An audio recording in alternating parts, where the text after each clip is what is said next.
झेडपीतील रुपनारच्या प्रतापवर CEO Manisha आवाळे यांचा प्रहार, काढली show cause notice. जिल्हा परिषदेचे निवृत्त दिव्यांग केंद्र प्रमुख महादेव शिंदे यांची पेन्शन मंजूर होत नसल्याने त्यांनी जिल्हा परिषदेसमोर उपोषण सुरू केले होते। दरम्यान प्रहार जनशक्ती संघटनेचे शहर अध्यक्ष अजित कुलकर्णी, शहर संघटक जमीर शेख यांनी महादेव शिंदे यांना थेट जिल्हा परिषदेच्या मुख्य कार्यकारी अधिकारी मनीषा आवाळे यांच्या केबिन समोर आणून बसवले। प्राथमिक शिक्षण विभागातील कार्यालयीन अधीक्षक प्रताप रुपनर यांच्याकडे शिंदे यांची फाईल होती, परंतु मागील 2 महिन्यापासून ते शिंदे यांना त्रास देत असल्याचे प्रहार संघटनेच्या निदर्शनास आले। 4:30च्या सुमारास सीईओ आवाळे या कार्यालयात आल्या। त्यांनी महादेव शिंदे यांची परिस्थिती पाहिली। त्यांनाही अतिशय वाईट वाटले। पेन्शनचा विषय असल्याने त्या रुपनर यांच्यावर चिडल्या आणि स्वतः शिंदे यांच्या समोर झालेल्या प्रकाराबद्दल दिलगिरी व्यक्त केली। तातडीने प्रशासनाला प्रताप रुपनर यांनी कारणे दाखवा नोटीस काढून घडलेल्या प्रकाराचा खुलासा मागवण्याच्या सूचना केल्या। त्यानंतर मंजूर पेन्शनचा पेपर स्वतः सीईओ यांनी कार्यालयाबाहेर येऊन दिव्यांग निवृत्त कर्मचारी महादेव शिंदे यांच्या हातात दिला।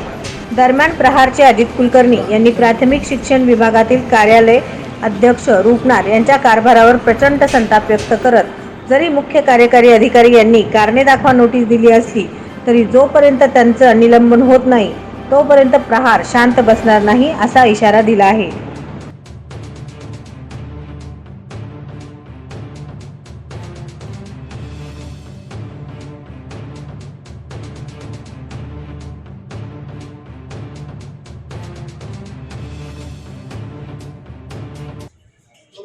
जनशक्ती पक्षाचा आपला व्हिडिओ मिळालाच पाहिजे, अपंगाच्या कुटुंबाला न्याय मिळालाच पाहिजे। होश में आओ सीओ मॅडम, होश में आओ, अपंगाच्या कुटुंबाला न्याय मिळालाच पाहिजे। नमस्कार, मी अजित कुलकर्णी, प्रहार जनशक्ती पक्ष सोलापूर शहर। महादेव लक्ष्मण शिंदे केंद्र प्रमुख म्हणून कोरफळे बार्शी तालुक्यात सर्व्हिसला होते, ते रिटायर झालेले आहे। त्यांचं जे देयक तटवलेलं आहे वेतनाचं, ते जिल्हा परिषद शिक्षण खात्याकडून वेळोवेळी पाठपुरावा केला तरी सुद्धा त्यांना कुठल्याही पद्धतीची त्यांच्याकडनं रिस्पॉन्स मिळाला नाही। आज 2 महिने झाली सगळी फाईलची पूर्तता केली होती। शेवटी ते उपोषणाला बसले काल 2 दिवस। आज सकाळी त्यांना चक्कर आली। पोलीस प्रशासनातील एका व्यक्तीने, नाव नाही सांगत त्यांना लिक्विड वगैरे प्यायला दिलं। मला सांगा, पोलिसांजवळ एवढी जर हे असेल तर बाकीचे जे जिल्हा परिषदचे शिक्षण खात्यातले लोक काय झक मारतात का?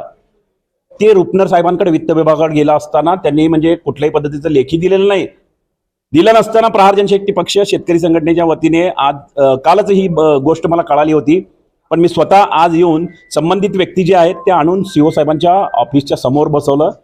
प्रशासन खडबडून जागा झालं आणि लेखी स्वरूपात देत आहेत। त्यांचं जे काही वेतन थकीत आहे किंवा त्यांचं काही ते प्रॉव्हिडंट फंड तटलेलं आहे सगळं ते देतो म्हणून त्यांनी पत्र दिलेलं आहे। आणि यापुढं यांनी जर काही फसवाफसवी केली तर रुपनर जे आहेत, रुपनर म्हणून जे त्यांचे हे आहेत अधिकारी, त्यांच्या तोंडाला प्रहार जनशक्ती पक्ष शेतकरी संघटनेच्या वतीने काळं फासून मोठ्या प्रमाणात आंदोलन केलं जाईल। याची दक्षता त्यांनी घ्यावी। हे तुम्हाला चॅलेंज आहे, तुम्ही चेष्टा करू नका। दिव्यांग व्यक्तीला जर असा त्रास होत असेल तर सामान्य जनतेची किती म्हणजे तुम्ही फसवणूक करत असाल। शिक्षण विभाग यामुळे बदनाम झालेला आहे। काही अधिकारी वगैरे त्याच्यामध्ये चोराचं काम करतायत, पर्सेंटेज घेऊन काम करतायत। त्यांची फाईल पर्सेंटेजमुळे तटवली होती। या माध्यमातून मी यांच्यावर आरोप करत आहोत। धन्यवाद।